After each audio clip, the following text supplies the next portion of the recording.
Hello everyone, कैसे हैं हम सभी लोग। आई होप सारे लोग बढ़िया और मज़े में होंगे। तो चलिए हम लोग अपनी 6 नंबर वाली सीरीज़ में कुछ क्वेश्चन, जो वैरायटी ऑफ क्वेश्चन थे उनके ऊपर बात कर रहे थे। ठीक है, हमने एडमिशन के ऊपर बात कर ली, हमने शेयर का क्वेश्चन किस तरीके का एग्जाम में आएगा उसके ऊपर बात कर ली, और फिर हमने कुछ वैरायटी ऑफ क्वेश्चन लिए थे जो मिक्सअप क्वेश्चन रहते हैं, वो कहीं से भी आ सकते हैं। जैसे डिबेंचर का कुछ मिक्सअप केस ले लिया, या डिसोल्यूशन का कुछ मिक्सअप केस ले लिया, या फिर शेयर का ही मिक्सअप केस ले लिया, है ना। इस तरीके के क्वेश्चन हम लोग करने की कोशिश कर रहे हैं। तो आज का भी जो क्वेश्चन है एक मिक्सअप क्वेश्चन है। ठीक है बात, कुछ 2-3 क्वेश्चन हमारे पास आज से रहेंगे, 3 क्वेश्चन हम लोग ऑलमोस्ट करेंगे। तो जो आज की सीरीज है उसके बाद कल और परसों जो सीरीज आई वो भी आपकी मिक्सअप क्वेश्चन के ऊपर रहेगी। देन 2 तारीख की हम बात करें तो फिर हम लोग स्टार्ट करने वाले हैं अपना कैश फ्लो। ठीक है बात, तो चलिए आज का पहला क्वेश्चन है, उस पहले क्वेश्चन के ऊपर हम लोग बात कर लें। तो पहला क्वेश्चन हमसे कहता है कि bills products limited registered with capital of rupees 90 lakh divided into 90,000 equity share of rupees 100 each. यानी जो बिल्स प्रोडक्ट लिमिटेड है वो 90 लाख रुपए से रजिस्टर्ड है, यानी इसकी 90 लाख रुपए ऑथोराइज्ड कैपिटल है जो 90,000 इक्विटी शेयर में डिवाइडेड है। 100 रुपए का एक है इनका share. The company issued prospectus inviting application for 50,000 share. तो इन्होंने बाजार में जो मार्केट में जो प्रोस्पेक्टस डाला वो 50,000 शेयर के लिए डाला, जिसमें से 10 रुपए आने थे, ठीक है, 20 रुपए आने थे एप्लीकेशन पे, 30 रुपए अलॉटमेंट पे, 20 रुपए फर्स्ट कॉल पे, और बाकी आपका फाइनल कॉल पे यानी सेकंड कॉल पे। आगे बात करता है कि application were receive for 40,000 share. हमने 40,000 शेयर के लिए एप्लीकेशन रिसीव करी, तो हमारा सारा का सारा तामझाम 40,000 के साथ ही किया जाएगा, मतलब हमें 50 से हमारा कोई लेना देना नहीं हुआ। अच्छा, फिर बात करता है कि जो रमन है एक बंदा, to whom 16,000 share were allotted, जिसको 16,000 कंपनी ने 1600 शेयर कंपनी ने अलॉट कर रखे हैं शेयर, उसने फाइनल कॉल नहीं पे करी और उसके शेयर फोरफिट कर लिए गए। फिर उनमें से 600 शेयर फोरफिट जो शेयर किए थे उनको 600 रुपए, उनको 90 रुपए के हिसाब से रीइश्यू कर दिया गया। पहला क्वेश्चन हमसे कहता है कि pass general entries for forfeiture and reissue of share. तो पहला काम हमने करना है, हमने जनरल एंट्री करनी है फोरफिचर और रीइश्यू के रिगार्डिंग।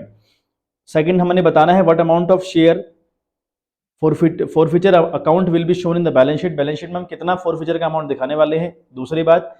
तीसरी बात हमने कर दी what amount will be shown under the head share holders fund in the balance sheet. तो बैलेंस शीट में जो शेयर होल्डर्स फंड बनता है उसमें कितना बैलेंस हम लोग को शो करना चाहिए, हम लोगों ने बताना है।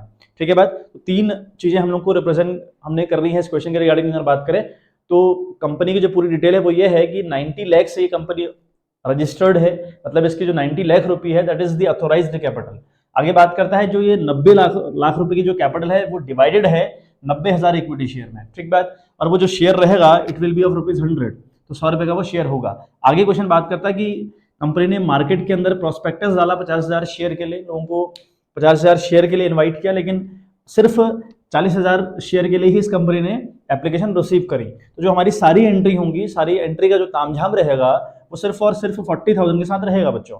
उसके बाद ये शेयर है 100 रुपए का, आना कैसे है, 20 रुपए with the application, 30 with the allotment, 20 on the first call and balance amount with the second will be considered here as a final call. तो 30, 20, 50, 20, 70, तो यानी 30 रुपए की कॉल हमारी फाइनल की कॉल होगी। ठीक बात। अच्छा, आगे बात करता है कि एक बंदा रमन है जिसके कंपनी ने 1600 शेयर अलॉट कर रखे हैं। ये बंदा फाइनल कॉल पर डिफॉल्ट करता है। इस फाइनल कॉल मतलब जो सेकंड आपकी कॉल है that will be also final call, तो उस फाइनल कॉल पे ये बंदा डिफॉल्ट करता है, इसके शेयर फोरफिट कर लिए जाते हैं, और जितने शेयर इसके फोरफिट कर रहे हैं यानी 1600 शेयर हम इसके फोरफिट कर रहे हैं, वो 1600 शेयर उनमें से 600 शेयर हमने रीइश्यू कर दिए। कितने में भाई, 90 रुपए में।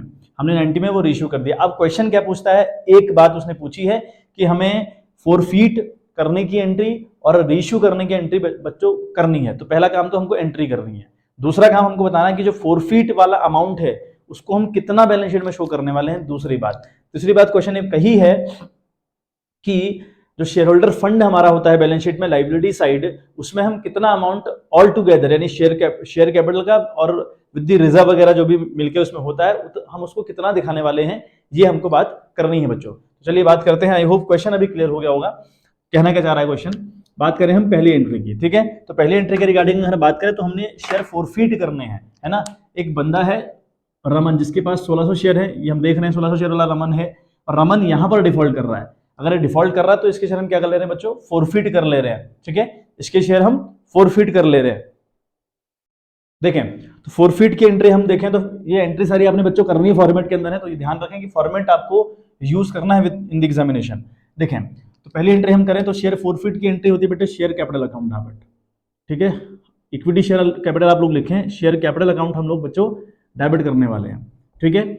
अब उसके बाद शेयर कैपिटल अकाउंट हम लोग डेबिट करेंगे, टू हम करेंगे बच्चों, यहाँ इसने डिफॉल्ट कहाँ पे किया, जहाँ पे ये डिफॉल्ट करेगा इस वाली कॉल पर डिफॉल्ट किया, या तो हम कॉल्स एंड एरियर को क्रेडिट करें या तो हम कॉल्स एंड एरियर को क्रेडिट करें। अब यहाँ कॉल्स एंड एरियर वाला तो फंडा ही नहीं है ना, क्योंकि इससे पहली वाली एंट्री हम लोगों ने कर रही रखी है, तो यहाँ पर हमें पता है कि इसने फाइनल कॉल पर डिफॉल्ट किया हुआ है, तो अगर फाइनल कॉल पर डिफॉल्ट कर रखा है तो हम फाइनल कॉल को क्रेडिट करेंगे यहाँ पे, क्योंकि जब वो ड्यू करी होगी ना फाइनल कॉल, तो हमने share second and final call account debit किया होगा। अब उस कॉल पे पैसा तो आया नहीं, तो उसे हम क्रेडिट कर रहे हैं। शेयर कैपिटल अकाउंट को हम डेबिट क्यों कर रहे हैं, क्योंकि सामने वाले को मालिकाना हक से हम लोग हटा रहे हैं। तो यहाँ पर हम लिखेंगे शेयर, ठीक है, second and final call, second and final call हम लोग लिखेंगे, फाइनल कॉल अकाउंट हम लोग क्रेडिट करने वाले हैं, ठीक है। और टू हम करेंगे शेयर फॉरफिटेड, शेयर फॉरफिटेड, ठीक है बात। तो ये हमारी एंट्री होगी अल्टीमेट लेवल पर। तो एंट्री क्या होने वाली है उसका ढांचा हम लोग को अच्छे से पता होना चाहिए कि एंट्री हम लोगों ने करनी क्या है, ठीक है बात। अब रही बात अमाउंट की, तो अमाउंट हम लोग कितना डालने वाले हैं वो एक बात हुई, ठीक है। अब देखें आप, उस बंदे के पास 1600 शेयर हैं, है ना, तो यहाँ कितना अमाउंट आता है भाई, यहाँ जितने शेयर आप फॉरफिट करने जा रहे हैं उन पर आपने कहाँ तक की कॉल कर रखी है। आपने 20 मांगे उसने दिए, 30 मांगे उसने दिए, 20 मांगे उसने फिर दिए। अब यहाँ वाले जो 30 मांगे हमने तो मांगे हैं ना 30 रुपए, लेकिन सामने वाले दिए नहीं, यानी उस बंदे से पूरी की पूरी 100 रुपए की कॉल कर ली गई। तो जितने शेयर आप फॉरफिट कर रहे हैं और जहां तक कि आपने कॉल कर रखी है उससे अमाउंट ये वाला मल्टीप्लाई होगा, तो ये 1600 से बेटा ये मल्टीप्लाई होने वाला है, ठीक है बात। ये 1600 से मल्टीप्लाई, 1600 शेयर है और 100 रुपए का वो एक शेयर है, तो अल्टीमेट लेवल पर हम देखें तो बैलेंस बनता है आपका 1,60,000 रुपए। आपका बैलेंस बना 1,60,000 रुपए, ठीक है बात। ये यहाँ पर आ गया।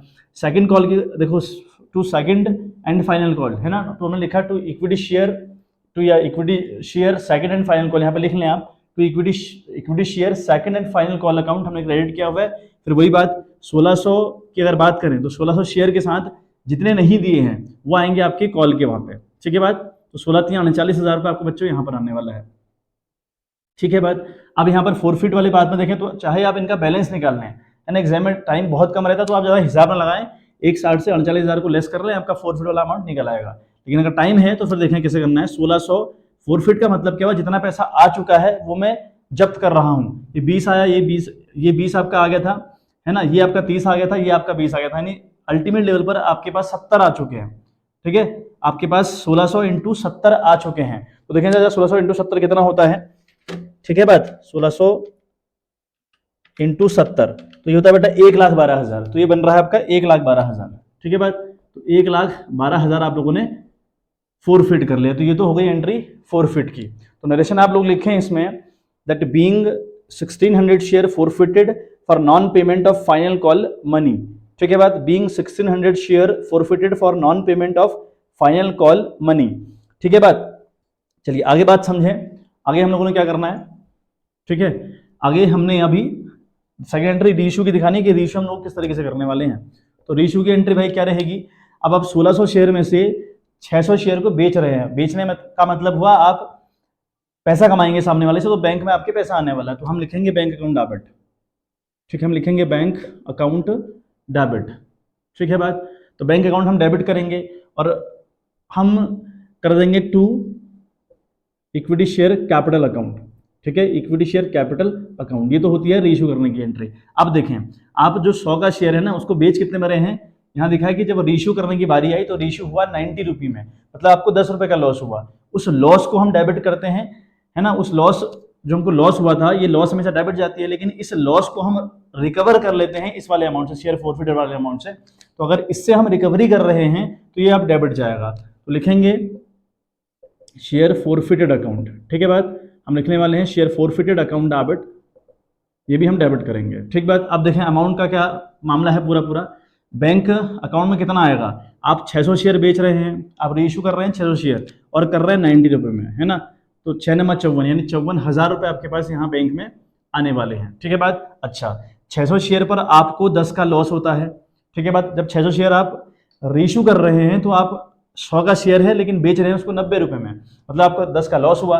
अगर 10 का लॉस हुआ तो ये आपका आया 6,000 रुपये, ठीक है बात। तो शेयर कैपिटल में आप डालेंगे, आप 600 शेयर उसको दे रहे हैं और उसको बोल रहे हैं कि आपको मालिक 100 रुपये से बनाया जाएगा। ठीक है बात। तो ये कितना आएगा बच्चों, 60,000 रुपये। तो अल्टीमेट लेवल पर ये आपकी रीइश्यू की एंट्री हुई। ठीक है, ये बात आपकी रीइश्यू के रिगार्डिंग रहेगी। तो आप लिखने वाले हैं इसके नीचे narration, being 600 forfeited share reissued at ₹90 as fully paid up. ठीक है बात, ये आप लिख दें बात, that being 600 share forfeited share reissued at ₹90 as fully paid up। ठीक है बात, ये बात आप लोग लिखते हैं। चलिए, तो सेकंड बात भी हमारी हो गई, हमने फोरफिट भी कर लिया और उसको रीइश्यू भी कर लिया। अब रीइश्यू करते वक्त एक कहानी है, जब भी रीइश्यू वाला केस क्वेश्चन के अंदर रहेगा तो थर्ड केस यानी कैपिटल रिजर्व का केस अपने आप आ जाता है। तो आपको कितना पैसा हम लोग कैपिटल रिजर्व में ट्रांसफर कर रहे हैं इसका हिसाब लगाना पड़ेगा। तो हम देखें थर्ड एंट्री हमारी क्या होती है, जो ये शेयर फोरफिट वाला अमाउंट रहता है ना, तो आप इस फोरफिट वाले अमाउंट को क्या करते हैं, जब आप रीइश्यू कर रहे हैं तो जो लॉस आपको रीइश्यू के रिगार्डिंग रहेगी उसको तो आप कवर अप कर लेंगे। तो आपने यहाँ कवर अप किया, 1,12,000 आपने पूरे कमाए थे फोरफिट के थ्रू, उनमें से 6,000 आपको जब लॉस हुआ बेचते वक्त यानी रीइश्यू करते वक्त आपने रिकवर कर लिया। अब जितना अमाउंट बचेगा ना वो अमाउंट ट्रांसफर होगा कैपिटल रिजर्व के अंदर, तो वही हम लोग कर रहे हैं। तो एंट्री इसके रिगार्डिंग होती है इक्विटी शेयर फोरफिटेड अकाउंट। ठीक है बात, इक्विटी शेयर फोरफिटेड अकाउंट आप लोग डेबिट करेंगे। ठीक है, तो आप करेंगे कैपिटल रिजर्व, तो आप करेंगे कैपिटल रिजर्व। ठीक है, ये बात ध्यान देने योग्य है। अच्छा, अब देखें, अब मैंने कहा आपने अल्टीमेट लेवल पर 1,12,000 रुपये कमाए, फोरफिट के थ्रू आपने 1,12,000 रुपये कमाए। ठीक बात, ये जो 1,12,000 रुपये थे ये थे आपके 1600 शेयर के, ये थे आपके 1600 शेयर के। अगर आप देखें तो ये आपका 16 सत्ता 112 यानी 70 रुपये आपने कमाया है, पर शेयर आपने 70 रुपये हड़पा है, 20, 30 और 20। ठीक है बात। अच्छा, अब देखें जब हम फोरफिट वाले अमाउंट का हिसाब लगा रहे हो ना, तो जो 70 रुपये हमने, मैं कह रहा हूं कि हमने 70 रुपये पर शेयर फोरफिट किया हुआ है, लेकिन जब हम रीइश्यू करने जा रहे हैं हम सिर्फ और सिर्फ 600 शेयर ही रीइश्यू कर रहे हैं। 600 शेयर रीइश्यू करने का मतलब हुआ 600 × 70 यानी 42,000 रुपये आप यूज कर सकते हैं आउट ऑफ दिस अमाउंट। आपने कमाया तो था 1,12,000 रुपये, लेकिन जब कैपिटल रिजर्व में ट्रांसफर करने की बात आएगी तो आपको हिसाब लगाना पड़ेगा कि कितना हम लोग यूज कर सकते हैं पैसा, यानी कितना हम पैसा यहाँ डालने की कंडीशन में है। फिलहाल हमने 1,12 कमाए, 1,12 को 1600 से डिवाइड किया, हमने देखा यार हमने हर शेयर पर 70 रुपये कमाए हैं। तो जब मैं रीइश्यू करने गया तो मैंने 1600 शेयर 70 है ना, जब मैंने रीइश्यू करने की कहानी आई तो मैंने 1600 शेयर जो फोरफिट किए थे उनमें से सिर्फ 600 शेयर रीइश्यू करे, तो 600 × 70 यानी 42,000 रुपये हो गया। तो मैं 42,000 रुपये यूज कर सकता हूँ। अब उस 42 में से देखें मैंने 6,000 रुपये तो रीयूज कर लिया ना, जब मैंने लॉस कमाई बेचते वक्त दोबारा उनको बेचते लॉस कमाई तो मेरे पास 42,000 थे यूज करने के लिए, लेकिन 6 का मुझे लॉस हुआ, मैंने रिकवरी करी तो मेरा बचा 12/6 यानी मेरा 36,000 रुपये बचा। तो 36,000 रुपये आप ट्रांसफर कर सकते हैं कैपिटल रिजर्व के अंदर। आई बात समझ? आई होप मामला क्लियर हुआ होगा। तो मतलब जब कैपिटल रिजर्व में बात ट्रांसफर करने की हो तो आपको इस तरीके से हिसाब लगाना पड़ेगा कि कितना अमाउंट हम लोगों ने ट्रांसफर करना है। ऐसा नहीं करना कि 1,12,000 हमने फोरफिट किया, 6,000 घटाया तो 1,06,000 रुपये यहाँ ट्रांसफर कर दिया, ऐसा नहीं कर सकते। आप उतना ही पैसा ट्रांसफर करेंगे जितना आप बेच रहे हैं। तो आप सिर्फ बेच रहे हैं 600 शेयर, तो पूरा हिसाब लगा ले। अच्छा, हमारे पास 42,000 रुपये आए, 42 से हमने 6,000 की यहाँ लॉस रिकवर करी, बचे 36, वो मैंने ट्रांसफर कर दिए कैपिटल रिजर्व में। ठीक है बात। तो बात यहाँ पर अल्टीमेट लेवल पर हुई। तो being gain on forfeited share transfer to capital reserve, ये नरेशन आप लोग इसमें लिख देंगे बच्चे। ठीक है बात। इसके एक बार स्क्रीनशॉट आप लोग ले लें, फिर हम बात करेंगे आगे वाला मुद्दा इसमें क्या कहता है। ठीक है बात। देखिए एक बार दोबारा आप लोग क्वेश्चन देखें। क्वेश्चन का सेकंड पार्ट हमसे पूछता है कि what amount of share forfeiture account will be shown in the balance sheet, यानी बैलेंस शीट में हम कितना अमाउंट फोरफिट का दिखाने वाले हैं। देखें बच्चे, देखो सेकंड क्वेश्चन का हम कैसे सॉल्व करेंगे। देखिए हमने फोरफिट के थ्रू 1,12,000 रुपये कमाया, हम लोग को अच्छे से पता है कि हमने 1,12,000 रुपये कमाया फोरफिट के थ्रू, बिल्कुल ठीक बात है। जब हमने रीइश्यू करने की कंडीशन आई थी हमें बताया कि हमने 70 रुपये पर शेयर कमाया हुआ है, 70 रुपये पर शेयर कमाया हुआ है। रीइश्यू करते वक्त की बात थी तो 600 शेयर हम रीइश्यू कर रहे थे, 70 रुपये का एक था, तो 42,000 रुपये हमने यहाँ पर रीयूज कर लिए थे। तो 1,12 से आप 42,000 रुपये लेस कर लें, अल्टीमेट बचेगा आपके पास 70,000 रुपये। या तो ऐसे निकाल लें, तो आप बैलेंस शीट में 70,000 रुपये दिखाने वाले हैं, आप बैलेंस शीट के अंदर 70,000 रुपये दिखाने वाले हैं एज अ फोरफिटेड अमाउंट। या आप ऐसा कर लें 1000 शेयर ही तो बचे आपके पास, आपने 1600 शेयर फोरफिट किए लेकिन उनमें से 600 शेयर रीइश्यू कर दिए, बचे 1000 शेयर आपके पास और एक शेयर का है 70 रुपया। तो 70 रुपये ये कर लें, तो ऐसे भी आप मल्टीप्लाई करेंगे तब भी आपका आंसर 70,000 रुपये आएगा। तो यानी आप 70,000 रुपये बैलेंस शीट में दिखाने वाले हैं। ठीक है बात, चलिए तो सेकंड बात हमारी ये हो गई। अब थर्ड अगर हम देखो, दोबारा क्वेश्चन आपको फ्लैश करवा रहा हूं। क्वेश्चन कहता है कि what amount will be shown under the head share holders fund in the balance sheet, यानी बैलेंस शीट का जो शेयर होल्डर्स फंड रहता है उसमें आप कितना अमाउंट दिखाने वाले हैं, ये हमने बात करनी है। देखें तो एक बार सही क्वेश्चन की रिगार्डिंग हम बात समझ लें, हमसे क्या कहना चाह रहे हैं। देखो हमें बैलेंस शीट तो अच्छे से याद होगी ना, हमें ये बोल रहा है कि जो शेयर होल्डर्स फंड है, जो शेयर होल्डर फंड है ना, उसके नीचे हम कितना अमाउंट लिखने वाले हैं। शेयर होल्डर फंड का मतलब क्या हुआ, शेयर होल्डर फंड के थ्रू हम शेयर कैपिटल ढूंढ रहे होते हैं, मतलब हमारी शेयर कैपिटल के आगे कितना अमाउंट आएगा, ये हमसे क्वेश्चन पूछ रहा है अल्टीमेट लेवल पर। वो बोल रहा है कि शेयर होल्डर फंड वाले कॉलम में या उस हेड में हम कितना अमाउंट दिखाने वाले हैं। तो हमसे अल्टीमेट लेवल पर क्वेश्चन पूछ रहा है कि शेयर कैपिटल कितनी होगी ये बताओ। अब देखो मैंने बैलेंस शीट का हल्का सा ढांचा तैयार किया। देखो हम क्या करते हैं, यहाँ पर हम लिखते हैं ना एक शेयर कैपिटल करके, ये आपको अच्छे से याद है। बैलेंस शीट, ये बैलेंस शीट बनानी नहीं है आपको क्वेश्चन में, आपने सिर्फ इतना बताना है कि शेयर कैपिटल के आगे आप कितना अमाउंट लिखने वाले हैं। लेकिन उसके लिए थोड़ा सा ढांचा तैयार करना पड़ रहा है।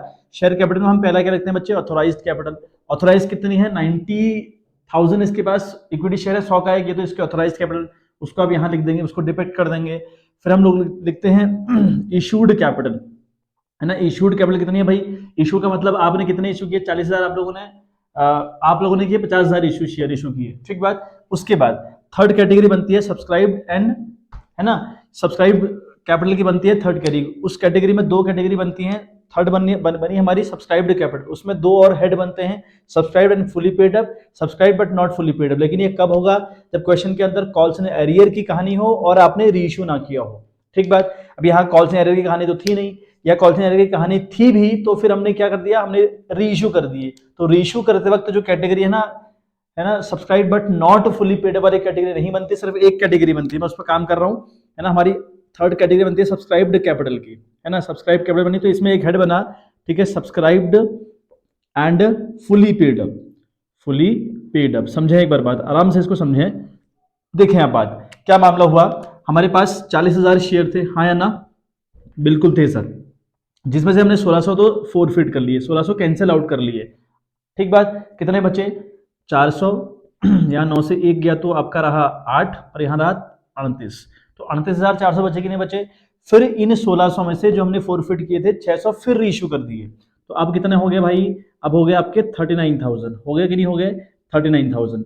तो 39,000 शेयर आपके हुए फुली पेड अप वाले, यानी 39,000 इक्विटी शेयर मल्टीप्लाइड बाई 100, है कि नहीं है। इस 100 के हिसाब से दिए हैं ना आपने, 39,000 शेयर जो है वो पूरे 100 रुपए के हैं। आपने अगली बार जब इशू कराया 90 का ही करवाया, उससे मेरा मतलब नहीं हो, लेकिन आपने सामने वाले को मालिक 100 से बनाया है ना, तो शेयर कैपिटल में आप पूरा पूरा पैसा लिखेंगे, तो यहाँ आ जाएगा बेटा 39 लाख रुपये। एक बात तो अभी याद रखें, बाद में यहाँ पर हम ऐड करते हैं ना अमाउंट, हम लोग फोरफिट वाला अमाउंट ऐड करते हैं कि नहीं करते हैं। जब हम शेयर फोरफिट करने हैं किसी कंडीशन के अंदर, तो फोरफिट वाला अमाउंट भी यहाँ ऐड करके दिखाते हैं, याद है हम लोग को, बिल्कुल याद है। अब देखें हमारे 1600 शेयर हमने फोरफिट किए, लेकिन उसमें से 6 तो रीइश्यू कर दिए, उसमें से 600 तो हमने रीइश्यू कर दिए ना, तो 600 से मेरा कंसर्न नहीं हुआ, मैंने कितने फोरफिट किए, 1000, तो मेरे पास सिर्फ 1000 शेयर फोरफिट है कि नहीं है। और 1000 शेयर का कितना फोरफिट है, 70 रुपए, है कि नहीं है। पर शेयर 70 रुपये ना, 70,000 रुपये आ गया बेटा। तो अल्टीमेट लेवल पर ये हो गया आपका 39,70,000 रुपये, यानी जो शेयर होल्डर फंड वाला जो हेड है उसमें आप 39,70,000 रुपये दिखाने वाले हैं। ये आपसे क्वेश्चन पूछ रहा था, ये ढांचा हल्का सा आपको फ्लैशबैक करवाएगा कि ऐसा भी कुछ है, ठीक है। तो ये क्वेश्चन अपने आप में इंपॉर्टेंट है बेटे। चलिए ना नेक्स्ट क्वेश्चन देखें, पास necessary general entries on the resolution of a partnership form in the following cases. तो रिजोल्यूशन के रिगार्डिंग आपको 6 एंट्री देखने को मिलेंगी इस क्वेश्चन के अंदर। आपका पहली एंट्री कहती है डिजोल्यूशन एक्सपेंसेस ₹800, यानी जो डिजोल्यूशन एक्सपेंसेस हुआ 800 रुपये, इसकी एंट्री आप कैसे करने वाले हैं, ठीक है। मैं आपको कंटिन्यूस लेवल पर क्वेश्चन फ्लैश करता रहूंगा। तो पहला आपका है कि डिजोल्यूशन एक्सपेंसेस ₹800, यानी डिजोल्यूशन का खर्चा आया 800 रुपये, तो आपने इसकी एंट्री किस तरीके से करनी है भाई। आपका जो खर्चा आया ना, देखें जब भी हम फर्म को डिसॉल्व करें ना, जब भी हम फर्म को डिसॉल्व करें तो एक बात आप याद रखें, एक बात आप याद रखें कि इसका सारा का सारा 95% में कह दूं, 98% में कह दूं, सारा का सारा तामझाम होता है रियलाइजेशन के थ्रू। एक अकाउंट होता है रियलाइजेशन जो कि बनाया जाता है at the time of dissolution, ठीक है। यानी जब भी हम फर्म को डिसॉल्व करने बैठे हैं तो हमारे पास सारी की सारी एंट्री लगभग 98% हम कह सकते हैं वो सब इस अकाउंट के थ्रू की जाती है, मतलब किसी पर्टिकुलर चीज का नाम नहीं आता। अब पहली एंट्री हमारी कह रही कि जो जब हमने फर्म को डिसॉल्व कराया ना, डिसॉल्व करवाने में 800 का खर्चा आया भाई। अब 800 का खर्चा आया तो पे किया होगा आपने, बाई द कैश पे किया हो चाहे बैंक से पे किया हो, होगा कि नहीं होगा ऐसा? जब अगर आपका 800 रुपये खर्चा आया फर्म को डिसॉल्व करवाते वक्त, तो ये कंफर्म बात हुई ना कि आपका कंपनी से कैश गया होगा या फिर बैंक से गया होगा, वट जो भी आपने की हो कंडीशन। वो खर्चा क्यों आया? बिकॉज आपने फर्म को डिसॉल्व करवाई, और डिसॉल्व करवाते वक्त सारी एंट्री किस नाम से करनी होती है? With the realisation.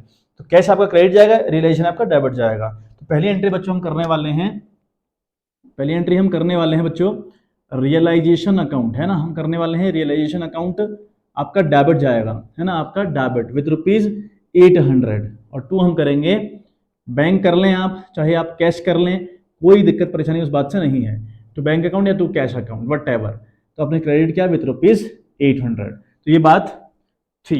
Being dissolution expenses paid, आप लिखेंगे बीइंग डिसोल्यूशन एक्सपेंसेस पेड बच्चों, ठीक है बात। तो ये बात आप याद रखें, नरेशन इंपॉर्टेंट है अपने आप में।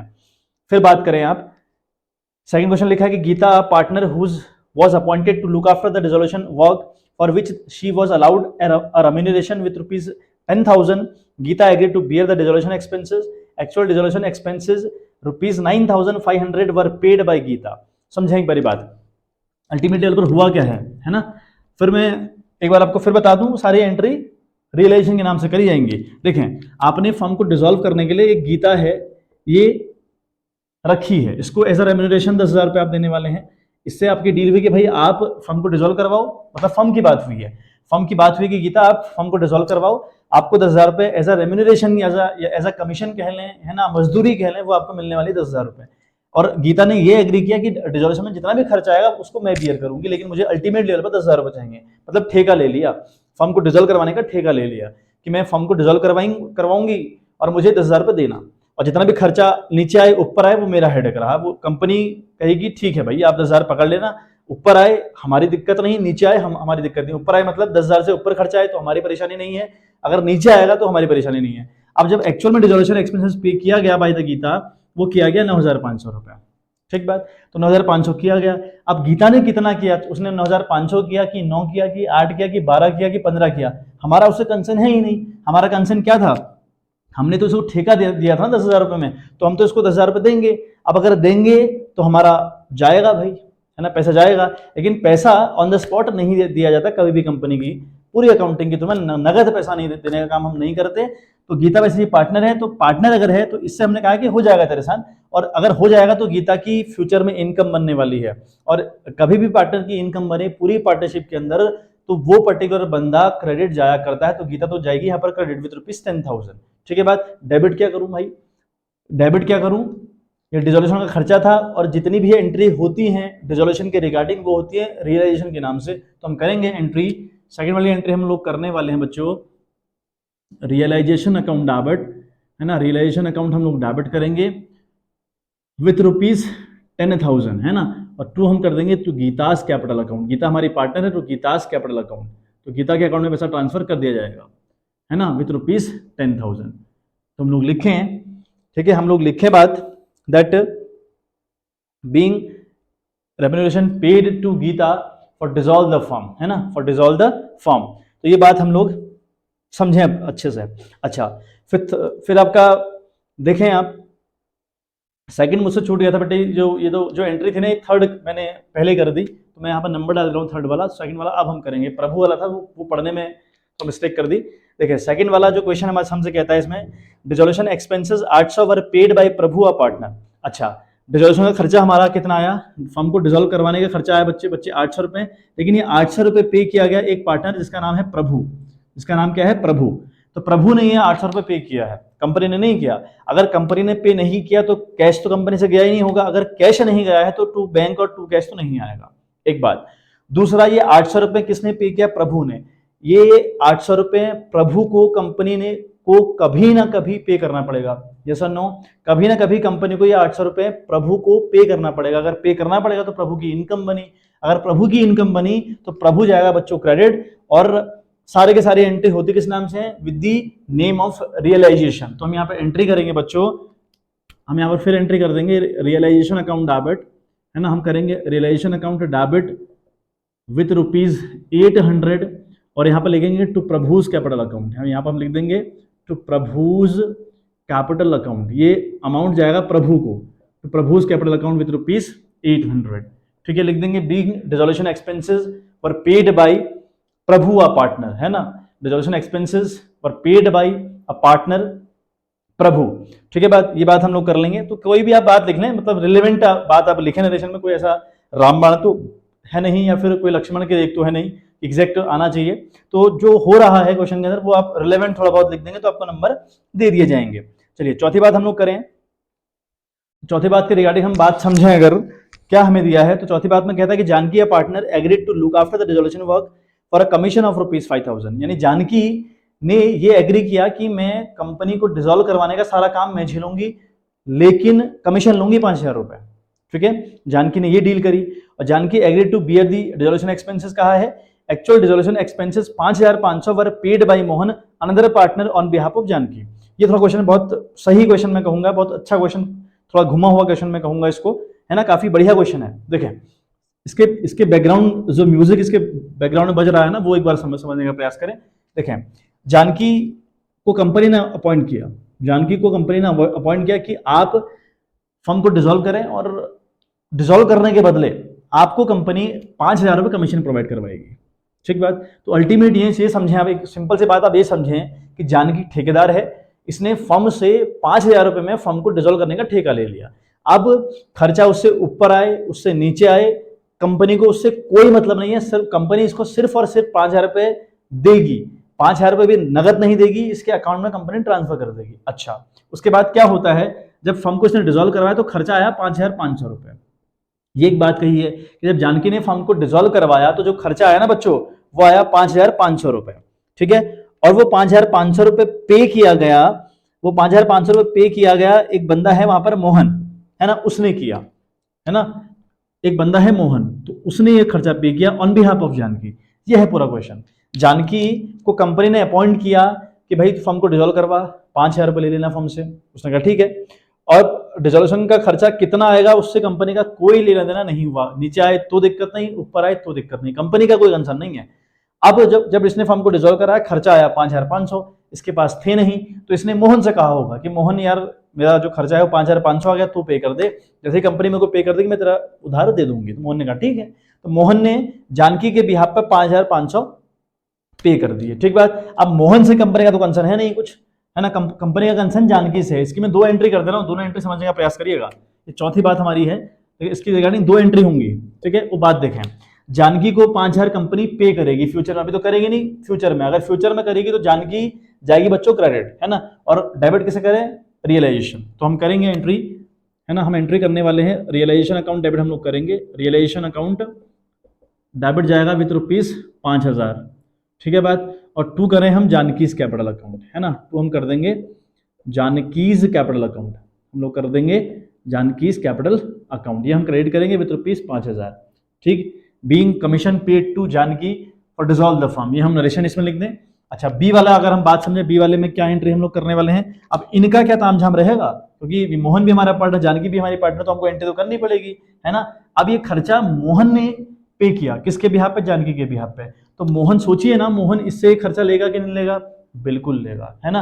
अब अगर लेगा तो जब लेगा ये जानकी से खर्चा तो ये मोहन की इनकम बनेगी, अगर मोहन की इनकम बनेगी तो मोहन ने तो क्रेडिट जाना चाहिए, और अगर ये मोहन जानकी से खर्चा लेगा 5,500 तो इसकी इस जानकी के लिए ये 5,500 खर्चा बनेगा, तो अगर खर्चा बनेगा तो ये डेबिट जाएगी। तो हम एंट्री करने वाले हैं, है ना, जानकीज कैपिटल अकाउंट, जानकीज कैपिटल अकाउंट हम लोग डेबिट करें विथ ₹5,500, और 2 हम कर दें टू मोहन्स कैपिटल अकाउंट, हम कर दें टू मोहन्स कैपिटल अकाउंट। ठीक है बात, 5,500 ये आपकी जाएगी। ठीक है, एंट्री तो यहां पे लिखेंगे being dissolution expenses paid by Mohan on behalf of Janaki. तो ये अल्टीमेट डेवलपर, अगर आप एक एंट्री से करनी चाहें तो वो भी आप कर सकते हैं, 500 की एंट्री होगी, जानकी का कैपिटल अकाउंट 500 और मोहन का, है ना, 500। तो लेकिन इस तरीके से अगर आप करेंगे तो फिर मोहन के अकाउंट में 5,500 चलेंगे नहीं, तो ये कंफ्यूज मत होइएगा कि जानकी का 500 से कर दे, मोहन का 500 कर, तब भी तो काम चल रहा है, काम नहीं चल पाएगा, है ना। आपने दोनों एंट्री दिखानी है एग्जाम में, ये दोनों एंट्री आपको करनी है बच्चे। वैसे भी 6 नंबर का क्वेश्चन है, तो जहां जहां एंट्री की रिक्वायरमेंट होगी वहां आपको पूरी एंट्री दिखानी पड़ेगी। चलिए बात 5th वाली बात हम लोग समझते हैं। A partner Kavita agreed to look after the dissolution process for a commission of rupees 9,000. She also agreed to bear the dissolution expenses. Kavita took over furniture of rupees 9,000 for her commission. Furniture had already been transferred to realization account. समझेंगे बात, क्या question कह रहा है? एक कविता है ना, कविता को हायर किया गया कि तू फर्म को डिसॉल्व कर और तेरे को कमीशन दिया जाएगा 9,000 रुपए। ठीक बात, ठीक है। कविता ने एग्री किया कि ठीक है, कोई दिक्कत नहीं है, मैं कर लूंगी। डिसॉल्यूशन का खर्चा कितना है वो नहीं पता, ऐसा दिया नहीं है क्वेश्चन ने। और इसने कहा जो कंपनी इसको पेमेंट करेगी ना कविता को फ्यूचर में पेमेंट का इंतजार नहीं किया कविता ने क्या किया, फर्नीचर ले लिया। कविता ने क्या किया, फर्नीचर कंपनी का उठा लिया। उसकी भी वैल्यू 9,000 रुपए थी, उसकी भी वैल्यू 9,000 रुपए थी। अब देखें एक बात, कविता को फर्म ने 9,000 रुपए देना था क्योंकि फर्म को ये डिसॉल्व करने का काम कर रही है। क्लियर है बात? और इस कविता ने फर्नीचर ले लिया, जो फर्नीचर रिलेशन अकाउंट में पहले ही ट्रांसफर कर दिया गया था। ठीक बात, मतलब अगर हमने कविता मतलब कंपनी, हाँ, अगर हमने कंपनी की अगर हम बात करें तो कंपनी ने अगर कविता को 9,000 रुपए देने हैं तो कंपनी की लायबिलिटी हुई। तो कंपनी ने क्या किया, 9,000 ना देकर अपनी एक एसेट्स यानी फर्नीचर को दे दिया इसको। तो डिसॉल्यूशन के अंदर एक बात याद रखें, जब भी किसी एसेट्स का पैचअप किसी लायबिलिटी के साथ करवाया जाए, यानी किसी लायबिलिटी को सेटल आउट कर दिया जाए विद दी एसेट्स, तो उस केस की एंट्री नहीं होती। ठीक है बात, ये बात याद रखें, उस केस की एंट्री हम नहीं करते। तो हम यहाँ पर क्या लिखेंगे बच्चों, इस 5th वाले केस में अब एग्जाम में लिखेंगे नो एंट्री, यहाँ पे लिखेंगे नो एंट्री। कोई रीजन आपको नहीं देना, लेकिन आप यहाँ पे लिखेंगे कि एंट्री हम इसकी नहीं करने वाले हैं। ठीक है बात, आई होप बात क्लियर भी हो पाई होगी। चलिए आगे अगर हम बात समझें, ठीक है, आगे अगर हम बात समझें तो क्या है, अ debtor Ravindra for rupees 19,000 agreed to pay the dissolution expenses which were rupees 18,000 in full settlement of her debt। देखें, एक रविंद्र है बंदा, ठीक है, एक बात है रविंद्र, तो रविंद्र ने कंपनी के देने हैं 19,000 रुपये, क्योंकि डेटर है कंपनी का, है ना, डेटर है, आई थिंक, एक बार दोबारा पढ़ लूं, हाँ डेटर है बेचारा, तो डेटर है 19,000 रुपये का कंपनी का। तो ये रविंद्र 19,000 रुपये हमको देगा फ्यूचर में, बिल्कुल बात है, सीधी सी बात है कि देगा ना रविंद्र 19,000 रुपये। तो रविंद्र ने क्या किया, 19,000 रुपये दिए नहीं, रविंद्र ने कहा जो आपका डिसॉल्यूशन का खर्चा आया ना, जो आपका डिसॉल्यूशन का एक्सपेंसेस आया 19,000 रुपये, वो मैं पे कर दे रहा हूँ, वो मैं पे कर दे रहा हूँ। यानी रविंद्र का पैसा हमारे पास आना था एसेट से, डिसॉल्यूशन का खर्चा होगा वो हमारी लाइबिलिटी कहलाती है। तो कहीं ना कहीं रविंद्र एसेट्स थी और एक्सपेंस था लाइबिलिटी, एसेट्स का पैचअप करवाया गया विद दी लाइबिलिटी, यानी लाइबिलिटी को सेटल कर दिया गया विद दिस एसेट्स रविंद्र। तो अगर ऐसा है तो पूरे डिसॉल्यूशन वाले चैप्टर में इस बात की एंट्री नहीं होती, क्योंकि अगर आप करेंगे ना अल्टीमेट लेवल बात वही पड़ेगी, तो एंट्री कर ही नहीं। इससे अच्छा ये है कि हम एंट्री ना करें, क्योंकि अगर आप करेंगे तो बात आपकी वही पटेगी, मतलब करके देख लीजिए आप, है ना। तो बात अल्टीमेट लेवल पर जो जब 2 एंट्रीज के रिगार्डिंग होंगी तो फिर अल्टीमेट लेवल पर इफेक्ट नील आता है। अगर इफेक्ट नहीं आना तो क्यों टाइम बर्बाद करना है। तो सिंपल सी बात याद रखनी है कि जब भी किसी लाइबिलिटी का पैचअप करवाया जाए किसी लाइबिलिटी एसेट्स के साथ, उस केस की एंट्री हम लोग नहीं करते हैं। ठीक है बात, तो यहाँ पर लिख दें आप लोग नो एंट्री, इन दोनों में आपकी नो एंट्री रहेगी बात। ठीक है बच्चों, चलिए एक बार स्क्रीनशॉट आप लोग ले लें इसका, फिर हम देखते हैं कितना टाइम हम लोग के बचा हुआ है, नेक्स्ट क्वेश्चन के ऊपर हम लोग को मूव करना चाहिए कि नहीं। चलिए नेक्स्ट क्वेश्चन आप देखें, को फ्लैश हो गया है। तो क्वेश्चन आपका है, Gagan, Yutish and Jatin were partner sharing profit in the ratio 5-3-2, Jatin died on 1 August 2022। ठीक है बात, तो उसके बाद लिखा है कि amount due to Jatin executor after all adjustment was rupees 90,300। देखो यहाँ पर जतिन की डेथ हो रही है 1 अगस्त 2022 को, है ना, और सारे एडजस्टमेंट करने के बाद जो कैपिटल ड्यू होती है उसके एग्जीक्यूटर को जो अमाउंट ड्यू होता है ना, जो हमने उसके उत्तराधिकारी को देना चाहिए वो है 90,300 रुपये। आगे लिखता है कि the executor was paid 10,300 in cash immediately. उस बंदे को जो उसका एग्जीक्यूटर है उसको 10,300 ऑन द स्पॉट पे कर दिया गया उसी दिन जिस दिन उसकी मृत्यु होती है ना। And the balance in 2 equal annual instalment with interest at the rate 6% per annum starting from 31 March 2024। Accounts are close on 31 March each year. Prepare Jatin's executor account till he is finally paid. का मतलब हुआ हमें loan account की तरह एक account बनाना है executor का with the interest, उसमें सारा कुछ दिखाना पड़ेगा। ठीक है बच्चों आज की जो वीडियो है ना थोड़ा सा लेंदी रहेगी, है ना, जो 30-40 मिनट की आपकी वीडियो होती थी आप वो शायद 50 मिनट की रहे, लेकिन ये तीनों क्वेश्चन अपने आप में बहुत इंपॉर्टेंट क्वेश्चन है, मिक्सअप सीरीज है ये क्वेश्चन आपको एग्जाम में कन्फर्म देखने को मिलेंगे, है ना। तो इनकी आप अच्छे से तैयारी कर लें, और ये गारंटी है मेरी ओर से कि ये इस टाइप के क्वेश्चन, यही तो नहीं, है ना, क्या पता यही आज भी जाए, बट यही सेम कैटेगरी के क्वेश्चन आपके एग्जाम में रहेंगे, तो ऐसे क्वेश्चन आपने कंफर्म लेवल पर तैयार करने हैं। चलिए क्वेश्चन पूरा है, जतिन की मृत्यु होती है ना, जतिन का एग्जीक्यूटर आएगा कोई ना कोई, उसका उत्तराधिकारी कोई तो आएगा ना, तो उस उत्तराधिकारी को हमने पेमेंट करनी है अल्टीमेट लेवल पर 90,300 रुपए। इसकी मृत्यु यानी इसकी डेथ होती है 1 अगस्त 2022 को। यहां तक की बात क्लियर है। अब लिखा है कि 1 अगस्त को ही ऑन द स्पॉट उसको 10,300 पे कर दिए जाते हैं। अब बचा हमारा 80,000 रुपए, यानी जो जतिन के एग्जीक्यूटर को हमने देने हैं वो बचे 80,000 रुपए। ठीक बात। अब ये कैसे दिए जाएंगे? ये दिए जाएंगे 2 इंस्टॉलमेंट में, यानी पहली इंस्टॉलमेंट 40 की, अगली भी 40 की। ये तो मतलब हुआ इसका 2 इंस्टॉलमेंट का मतलब क्या हुआ? 80 को डिवाइड करें हम 2 से, 40 आएगा आपका आंसर। तो 40 एक बारी आप देंगे, 40 एक बारी आप देंगे। लेकिन दिक्कत यह है कि आपको इस पर इंटरेस्ट देना है, टुगेदर विद इंटरेस्ट ऑफ 6% लिखा हुआ है कि आपको 6% के साथ इंटरेस्ट भी देना है। अच्छा, उसके बाद एक बात बहुत इंपॉर्टेंट मजेदार बात लिखिए, it will be starting from 31 March 2024, यानी पेमेंट देनी 31 मार्च 2024 से स्टार्ट करनी है। ठीक बात। क्वेश्चन आई होप क्लियर हुआ होगा। Jatin executor account, date particular rupees, date particular rupees, ये बन गया फॉर्मेट आपका। अच्छा, सबसे पहले आप क्या करेंगे? फर्स्ट वर्क 1 अगस्त को, है ना भाई, 1 अगस्त 2022 को आपने उसकी कैपिटल से पैसा यहां ट्रांसफर किया, वहां टू बैलेंस सीडी रहा होगा, इसके एग्जीक्यूटर को वहां रिप्रेजेंट किया होगा, टू बैलेंस सीडी ना लिखकर, है ना, जिसकी मृत्यु होती है उसका टू बैलेंस सीडी ना लिखकर हम क्या लिखते हैं? टू सीज एग्जीक्यूटर अकाउंट या फिर टू जतिन एग्जीक्यूटर अकाउंट लिखा होगा सीडी की जगह पर, वहीं से अमाउंट यहां ट्रांसफर करना है। तो यहां पर आप क्या लिखेंगे बच्चों? बाय, है ना, जतिन्स कैपिटल अकाउंट, जतिन की कैपिटल थी, जतिन्स कैपिटल अकाउंट, है ना, अकाउंट लिख दें आप पूरा भाई। जतिन्स कैपिटल आपने लिखा 90,300। ठीक है भाई, इसी दिन आपने पेमेंट कर दी, तो पेमेंट करने की एंट्री यहां तो नहीं करते, यहां करते हैं। डेट फिर वही 1 अगस्त, समझे बेटा अच्छे से, क्योंकि क्वेश्चन अपने आप में बहुत इंपॉर्टेंट है और एक कंफर्म आएगा, ये कंफर्म 6 मार्क्स का क्वेश्चन एग्जाम में आता है। तो 1 अगस्त 2000, वही डेट 22 चल रही है अभी। ठीक है, टू क्या किया बच्चों आपने? बैंक, टू बैंक अकाउंट किया हो, टू कैश अकाउंट किया, वट एवर कंडीशन जो भी रही हो, तो आपने 10,300 ऑन द स्पॉट उसको पे कर दी, ये हमें बात पता है। अच्छा, अब क्या करें आप? बाकी अमाउंट पर तो इंटरेस्ट पड़ेगा भाई, इसकी मृत्यु अगस्त को होती है, अपने अकाउंट हम 31 मार्च को क्लोज करते हैं, तो हम यहाँ फिर डालें डेट, यहाँ फिर आप डालें 31 मार्च 2023 आ जाएगा। आएगा कि नहीं आएगा? लेकिन अभी 23 में पेमेंट नहीं करनी, पेमेंट करनी है 2024 से स्टार्ट करनी है पेमेंट, 23 में नहीं करनी है, ऐसा क्वेश्चन ने कहा है हमसे। अच्छा, यहाँ पर हम क्या लिखेंगे? यहाँ उसको इंटरेस्ट भी दिया जाएगा भाई, इंटरेस्ट अकाउंट, है ना। क्यों भाई? जितने महीने उसका बैलेंस आपके पास पेंडिंग हुआ, उतने महीने का आपको, उतने महीने का, उतने साल का, वट एवर 6% का इंटरेस्ट भी तो रहेगा। तो यहां पर आप अगस्त से लेकर मार्च तक उस अमाउंट को देने के लिए बाध्य हैं, तो आप उस अमाउंट पर इंटरेस्ट लगाएंगे भाई। 80,000 रुपये देना ना आपने, 90,300 दे दिए, सॉरी देने थे, 10,300 दे दिए, बच्चे 80, ये 80 आपके पास यहाँ रह रहा ना अगस्त से लेकर मार्च तक का इस साल, तो इतना इंटरेस्ट भी तो पड़ेगा, है ना। तो वो इंटरेस्ट आप कैलकुलेट करें तो कैसे निकलेगा? मतलब यहाँ पर हम क्या निकाल रहे हैं? इंटरेस्ट 80,000 का 6%, है ना। मैं यहाँ निकाल रहा हूँ क्योंकि अगर यहाँ लिखूंगा फिर जगह कम पड़ जाएगी। तो 80,000 इंटू 6/100, 6 का रेट है, और इंटू कितने महीने?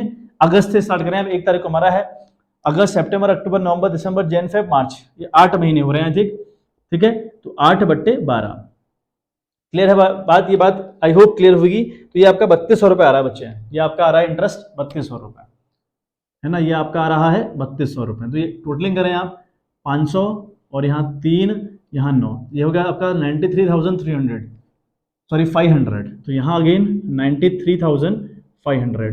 अब इतना आप इससे 10,300 आप इससे लेस कर लें, बैलेंस शीट ही निकल आएगा आपका। ये आपका निकल रहा है बच्चों 83,200 रुपये, यानी 83,200। तो यहाँ पर आप लिखेंगे बच्चों टू बैलेंस सीडी कब? ये आपका है 31 मार्च 2023 को। ठीक है बात। अब आएगा 1 अप्रैल, है ना, अब आएगा आपका 1 अप्रैल, आएगा कि नहीं आएगा? बिल्कुल आएगा सर। तो यहाँ पे लिखेंगे हम 1 अप्रैल, यहाँ पर हम लिखें 1 अप्रैल, क्या रहेगा? 2023, 24 तो नहीं आएगा, जैसे मार्च आया, मार्च के बाद अप्रैल आता है, अप्रैल में ईयर थोड़ी बदलता है, तो 23 आएगा। फिर हम यहाँ पे क्या लिखने वाले हैं बच्चों? बाई बैलेंस बीडी, इसी अमाउंट को यहाँ रिपीट करें, 83,200 को तो हमने यहाँ लिखा, 83,200 ये हमने यहाँ पे लिख लिया। अच्छा, अब देखें आप, है ना, अब देखें आपका क्या अल्टीमेट लेवल पर रह रहा है? 83,200 आ रहा है ना अमाउंट, वो मैं क्रॉस चेक कर लूँ, बिल्कुल ठीक है, उतना ही आ रहा है।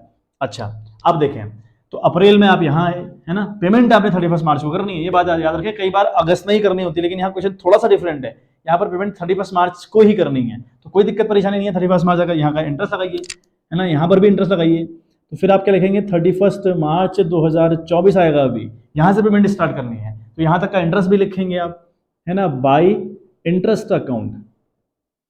इंटरेस्ट किस पे? इस 83,200 पर, इंटरेस्ट इस 83,200 पूरे साल का, ठीक है। तो 83,200 मल्टीप्लाई बाई 6 डिवाइड बाई 100, है ना, 83,200 मल्टीप्लाई बाई 6 डिवाइड बाई 100, तो ये आपका आ रहा बेटा 4992, ठीक है, 4992, इसे अमाउंट पे लगाना है आप लोगों ने, तो ये आपका आ रहा बच्चे 4992, ठीक है बात। अच्छा, उसके बाद आप देखें, अब हमने यहाँ क्या करना है, यहाँ पर 31 मार्च 2024 को हमने पेमेंट करनी है, लिखेंगे टू बैंक अकाउंट, लिखेंगे टू बैंक अकाउंट। कौन सी अमाउंट? देखें 80 की थी पेंडिंग अमाउंट, तो हमने 2 टुकड़ों में पेमेंट करनी है, यहाँ 1 टुकड़ा दिया जा रहा था, मैंने 1 टुकड़ा हुआ 40,000 रुपये का, क्लियर है बात। प्लस ये वाला इंटरेस्ट भी तो पे नहीं किया अभी तक, ये भी पे करेंगे 3200 रुपये, 3200 रुपये ये पे किया, प्लस ये वाला जो इंटरेस्ट है 4992, है ना, 4992, ये तीनों चीजें आपकी यहाँ पर आप पे कर दी जाएंगी।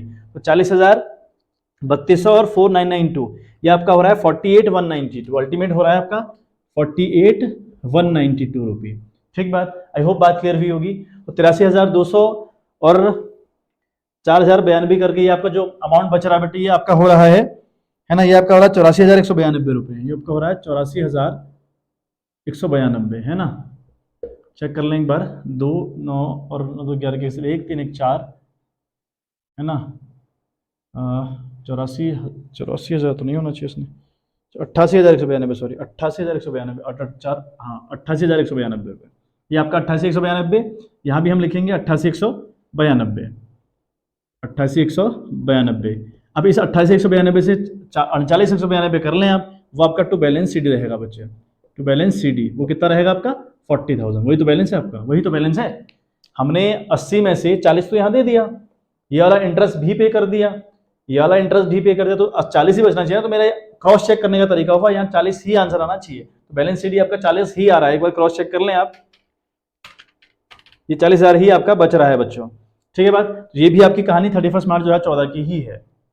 अच्छा, आगे लास्ट पढ़ाओ इस क्वेश्चन का समझें आप एक बारी, है ना, लास्ट पढ़ाओ इस क्वेश्चन का है, वो कैसे हम लोग करने वाले हैं वो आप देख लें एक बारी, ठीक है बात। चलिए, आई होप क्लियर हो रही होंगी बातें, थोड़ा लेंदी हो गई वीडियो आज की। चलिए, अब यहाँ पर 1 अप्रैल आएगा बच्चों, 1 अप्रैल आएगा, 2024 ही रहेगा, है ना, 2024 रहेगा, तो हम क्या करेंगे, हम लिखेंगे बैलेंस BD बच्चों, वो आपका आया 40,000 रुपये, ठीक है बात। अब 31 मार्च लगेगा बच्चों और 2025 आएगा, है ना, यहाँ पर हम लोग लिखेंगे, सॉरी इधर 2 नहीं आता, इधर बाई आता है ना, तो यहाँ फिर हम लिखेंगे बाई इंटरेस्ट अकाउंट, कितने महीने का, पूरे साल का, 40,000 रुपये पूरे साल का, 6% तो 2,400 रुपये आया, है ना, 2,400, तो बाकी कोई अमाउंट पेंडिंग है नहीं, 42,400 रुपये अल्टीमेट लेवल पर। यहाँ पर हम इसी तारीख में यानी 31 मार्च 2025 में एक पेमेंट कर देंगे, that is to bank account, to bank account हम लोग लिखेंगे वही सेम अमाउंट 42,400 रुपये, यहाँ उसका एडिशन 42,400 रुपये। तो बेटा ये तरीका था इस क्वेश्चन को अटेंड करने का, ठीक है बात। आई होप बात क्लियर हुई होगी, ठीक है। 93,500 और, है ना, 88,192 और 42,400, तो पूरी बातें बिल्कुल ठीक लिखी हुई हैं। चलिए, तो आई होप क्लियर हुआ होगा क्वेश्चन बहुत मज़ेदार क्वेश्चन था, लोन के रिगार्डिंग क्वेश्चन आते हैं अक्सर, है नहीं, और काफ़ी पॉसिबिलिटी है एग्जाम में आने की। तो बेटा जितने आपको क्वेश्चन, वैरायटी ऑफ क्वेश्चन करवाए जा रहे हैं, इन्हें आप प्लीज़ तैयार कर लीजिएगा, है ना, और देखिएगा आप एग्जाम में जब आप पेपर में सेट करने बैठेंगे ना, इतने क्वेश्चन आप करने के बाद आप देखिएगा, जब जिस दिन आपके हाथ में वो सेट आएगा ना, तो आप देखिएगा कि आपके पास सारे क्वेश्चन करे कराए आएंगे, आपको पूरी नॉलेज रहेगी। बशर्ते अगर किसी कॉन्सेप्ट के रिगार्डिंग नॉलेज नहीं है तो किसी बुक को पढ़ें, थोड़ा सा नोट्स वगैरह पढ़ें, और ये कॉन्सेप्ट अदरवाइज इन कॉन्सेप्ट में है नहीं कुछ ऐसा, इतना टाइम आप लोग के पास है नहीं, ठीक है बात। तो जम कर पढ़ाई करते रहिए, मन लगाकर पढ़ाई करते रहिए, है ना, उस ईश्वर का नाम लीजिए और जम कर शिद्दत से दिल से मेहनत करिए, तो आपकी परसेंटेज अच्छी ही आनी है ना, आप लाइफ में अच्छा ही करेंगे। चलिए, मिलते हैं आपसे इन द नेक्स्ट वीडियो, तब तक के लिए bye bye, have a good day.